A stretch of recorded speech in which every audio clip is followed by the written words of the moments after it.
এখানে একটা নস দেয়া থাকবে, এটা পরে উত্তর দিতে হবে। 1 নম্বর বলা হচ্ছে আজিব আনিল আসিরাতি তালিয়াতি বিল লুগাতিল আরাবিয়া। আরবিতে নিম্নোক্ত প্রশ্নগুলোর উত্তর দাও। 2 নম্বরে বলা হচ্ছে আজিব আনিল আসিরাতি তালিয়াতি বিল লুগাতিল আরাবিয়া। নিম্নোক্ত প্রশ্নগুলোর উত্তর দাও আরবিতে সালাসান ফাকাত, যে কোনো 3টি। এখানে আলিফ দেয়া আছে, বা, জিম, দাল, হা, এটা দেয়া আছে, এর মধ্যে 3টা দিলে হয়ে যাবে। আলিফ অংশ বলা হচ্ছে উক্তুব সহিহুন ইদা কানাতিল ইবারাতু সহিহাতান আও খাতাউন ইদা কানাতিল ইবারাতু খাতিআতান মা তাসহিহিল খাতা। সহি লেখো যখন ইবারতটি শুদ্ধ হবে, অথবা খতা লেখো যখন ইবারতটি ভুল হবে।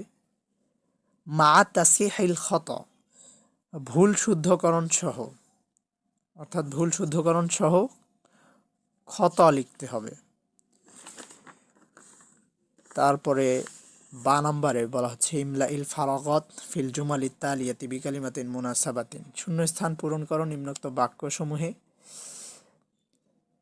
বিকালিমাতিন মুনাসাবাতিন, কালিমায়ে মুনাসাবা দ্বারা।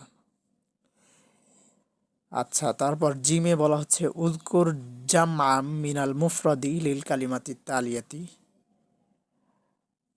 মুফরদের জমা উল্লেখ করো নিম্নোক্ত শব্দসমূহের। এখানে মুফরদ দেয়া আছে, জমা বানাতে হবে আর কি। দালে বলা হচ্ছে ইস্তাখরিজ মিনান নাসি আরবা সিয়াগিল মাদি সুম্মা হাউইলহা ইলাল মুদারি। নস থেকে 4টি মাজির সিগা বের করো, অতঃপর সেগুলোকে মুদরেতে রূপান্তর করো। মাজির সিগা নস থেকে নিয়ে মুদরেতে রূপান্তর করতে হবে। তারপর হাতে বলা হচ্ছে কাউইন বিল আলফাজি তালিয়াতি জুমলান মুফিদাতান মিন ইনদিক। বিল আলফাজি তালিয়াতি, নিম্নোক্ত লফজ সমূহ দ্বারা, অর্থাৎ নিম্নোক্ত যে শব্দগুলো আছে সেগুলো দ্বারা, জুমলাতান মুফিদাতান মিন ইনদিক, তোমার পক্ষ থেকে অর্থপূর্ণ বাক্য গঠন করো।